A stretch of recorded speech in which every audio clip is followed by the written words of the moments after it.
We all know Usain Bolt from his unrelenting dominance in the sprinting world, and throughout the course of his career, his accomplishments have without question made him the undisputed GOAT. From winning 3 consecutive Olympic titles in the 100, to winning 3 consecutive Olympic titles in the 200, to breaking the world record in both events multiple times, Usain Bolt has gone down as the single greatest sprinter to ever touch the track. And recently he was on the Ready, Set, Go podcast with none other than Justin Gatlin.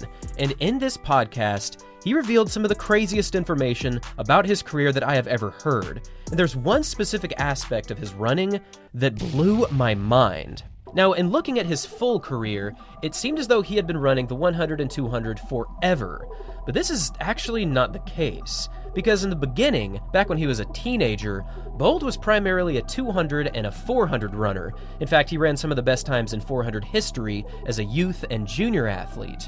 Then going into 2007, Bolt raced in the 100 meters for the very first time, and the only reason that he ran in this race was because he made one specific bet with his coach that if he ran decently fast in the 100, then he no longer had to compete in the 400 meters. Bolt audibly laughed when he was talking about this because he just did not want to train like a 400 runner or run the entire 400 meters. He just disliked it so much that he was willing to try other things in order to avoid the full lap race. And this is the ultimate irony, because this kind of lazy approach to his running resulted in him becoming the greatest 100 runner of all time. Now, if we go back to this single 100-meter race back in 2007, we can see that he ran a time of 10.03 seconds, which is a pretty decent clocking, especially considering that this was the very first 100 that he had ever run. For years and years, his coach Glenn Mills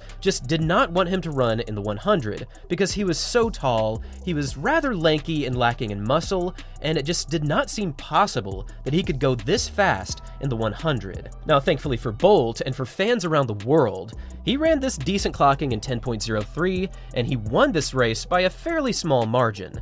But moving into 2008, which remember, he only had one 100-meter race in his belt in his career at this point, he absolutely shocked the world. Because in 2008, he broke the world record in New York at 9.72. He then, of course, broke the world record again in the Beijing Olympics at 9.69 while jogging his way through the finish. And if we look at his 2008 season, it's actually very, very interesting as to how his running unfolded. Because for his season opener on March 8th, he ran another 10.03 at the Spanish town GC Foster Classic, but for his very next race, he ran a time of 9.76 on May 3rd. This time obviously shocked the world, and there were many people that thought that this just could not be legitimate. I mean, jumping from 10.03 all the way down to 9.76 honestly just seemed way too good to be true. But come the New York Reebok Grand Prix on May 31st, he again proved his greatness, running a time of 9.72 to break the world record. Now understanding this perspective from Usain Bolt, we can see that his 100-meter career honestly barely happened. In fact, it's honestly shocking to see that Bolt genuinely did not run a 100 until the very end of 2007. In the next season, he went on to go crazy, running under 9.8 seconds, not once, not twice, not even 3 times, but a total of 4 times, as he capped off his season with a 9.77 in the Brussels Diamond League meeting. And this is actually kind of a crazy race as well, because he ran this into a negative wind of negative 1.3 meters per second. And if we apply this time to wind adjustments, he probably could have gotten close to his own world record here.